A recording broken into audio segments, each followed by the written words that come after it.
On peut y voir Junon, l'alter ego de Marie de Médicis, et Jupiter pour Henri IV.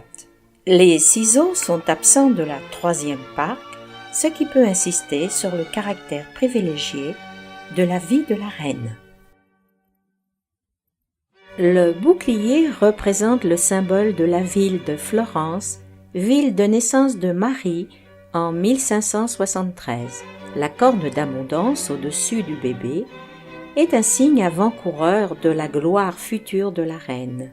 L'auréole autour de la tête du bébé, symbole de la nature divine de la future reine.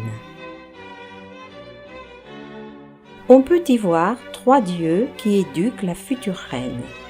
Minerve, déesse des arts et des sciences, Mercure, dieu de l'éloquence, Apollon, dieu des arts, et les 3 grâces qui personnifient la vie dans toute sa plénitude.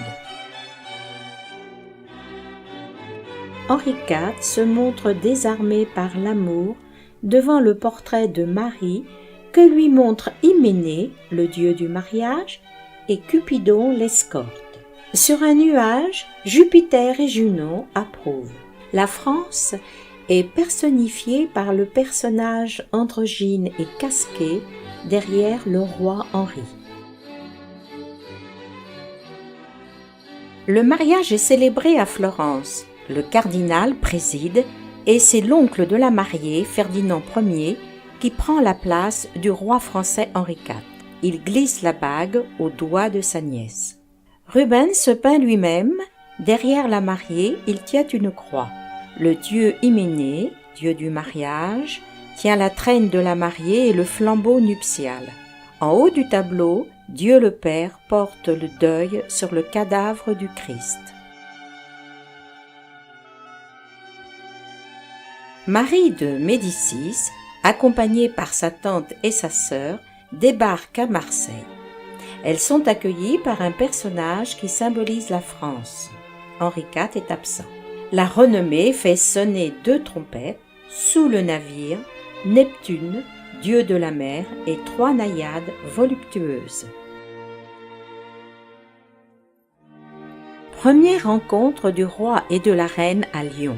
Ils sont représentés comme les dieux grecs Héra et Zeus, les pans du char de Héra, équivalent grec de la Junon romaine.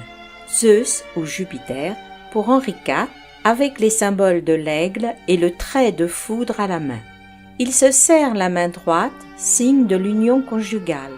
Au-dessus, le dieu Hyménée qui les unit. Un arc-en-ciel, symbole de concorde et de paix. Les lions tirent le char qui est la figure allégorique de la ville de Lyon, vers le paysage urbain à gauche. Naissance du dauphin, futur roi Louis XIII. Marie regarde son fils avec adoration. Derrière, la justice, en la personne de la déesse Astrée. Le chien, symbole de la fidélité dans le mariage, alors qu'Henri IV, associé à Jupiter, est comme lui, léger de mœurs. Le dauphin est nourri par Thémis, déesse de l'ordre divin. Le nourrisson est proche d'un serpent, symbole de la santé. Une corne d'abondance, allégorie de la prospérité, dans laquelle on peut voir les têtes des futurs enfants de la reine.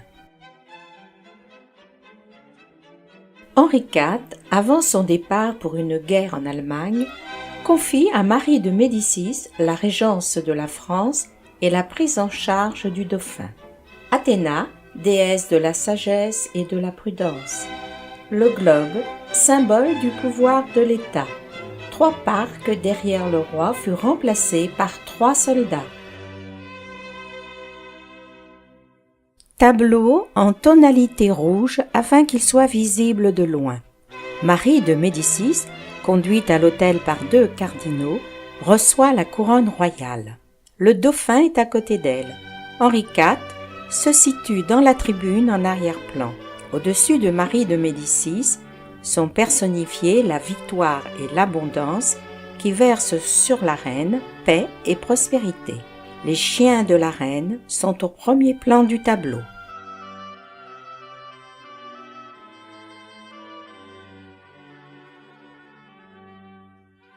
Le tableau se divise en deux scènes.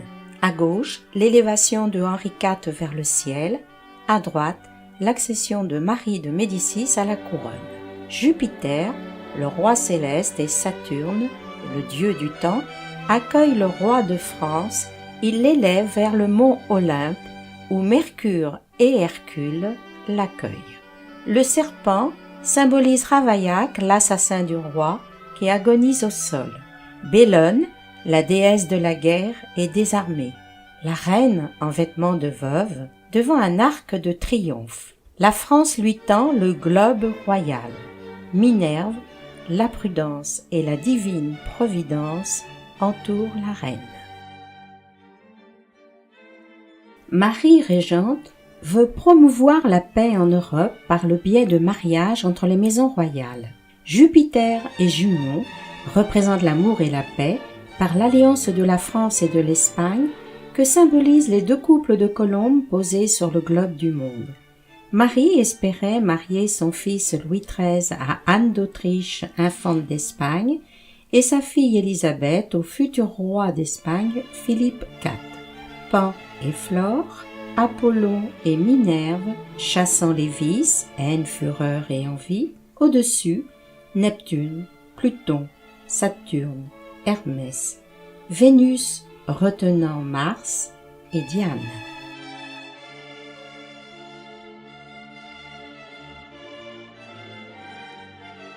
C'est la seule bataille où participa Marie de Médicis, régente. C'est une victoire française. La reine, avec son casque et son bâton de chef, est couronnée de laurier par la victoire, qui est aussi symbolisée par l'aigle impérial qui fait fuir les oiseaux les plus faibles. La renommée, avec sa trompette, l'image de la force, avec son lion, ou bien de la générosité, avec un collier de la reine à la main. En arrière-plan, la reddition de Juillet en ton sombre et une reine ornée de son manteau flamboyant sur un étalon blanc. Célébration du double mariage, celui d'Anne d'Autriche, fille du roi d'Espagne avec Louis XIII, et celui de sa sœur Élisabeth de Bourbon avec le futur roi d'Espagne Philippe IV.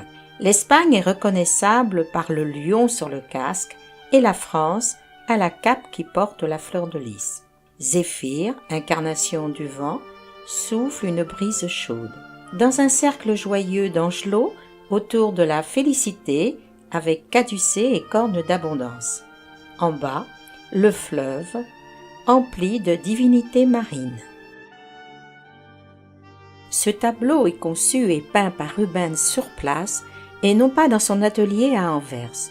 Ce tableau en remplace un autre, celui de l'expulsion de Marie de Médicis par son fils en 1617. Ici, Marie est représentée comme la justice, Minerve avec son casque et bouclier, Saturne avec sa faucille, la prudence avec son serpent, l'abondance avec sa corne, la renommée avec ses deux trompettes, et en bas, des angelots, mais aussi trois créatures maléfiques, envie, ignorance et vice.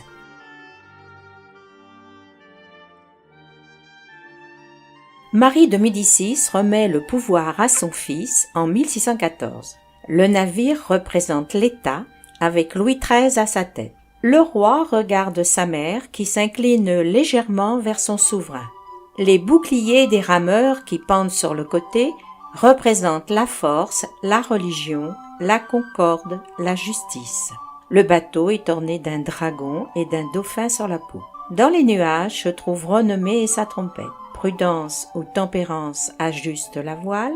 Au centre, la France, avec une flamme dans une main et le globe dans l'autre. La reine s'enfuit du château de Blois en 1619, où elle avait été consignée par ordre de son fils le roi Louis XIII. Servantes et soldats entourent une reine digne et humble. La France protège Marie. Minerve, ici sagesse et courage, l'escortera jusqu'à Angoulême. Dans les cieux sont représentés nuit et aurore. Tentative de réconciliation de Marie de Médicis avec son fils le roi Louis XIII à Angoulême. Marie est assise sur un trône élevé, à ses côtés la vigilance. 2 cardinaux conseillent la reine. Face à elle, Mercure lui tend un rameau d'olivier en signe de paix, mais cache son caducée. Un chien aboie pour avertir des mauvaises intentions du messager.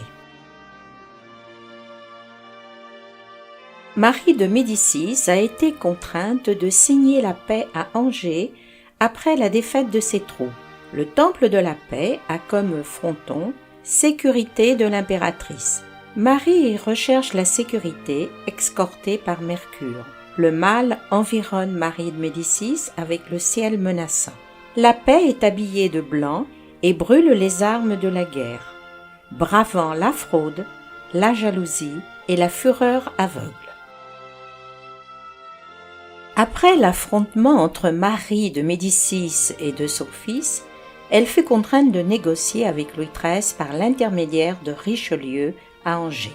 Louis XIII, ici, est dépeint sous la forme d'Apollon. La mort de l'hydre symbolise la mort du connétable de Luynes, ennemi de Marie. L'Amazone incarne la providence qui tue cet hydre. Dernier tableau du cycle. Parfaite réconciliation de Louis XIII et de sa mère. Il flotte dans le ciel, le fils est agenouillé devant sa mère et lui présente le signe de l'amitié, les mains jointes et le cœur enflammé dans une couronne de laurier. En dessous, Saturne, dieu du temps, soulève la déesse Veritas.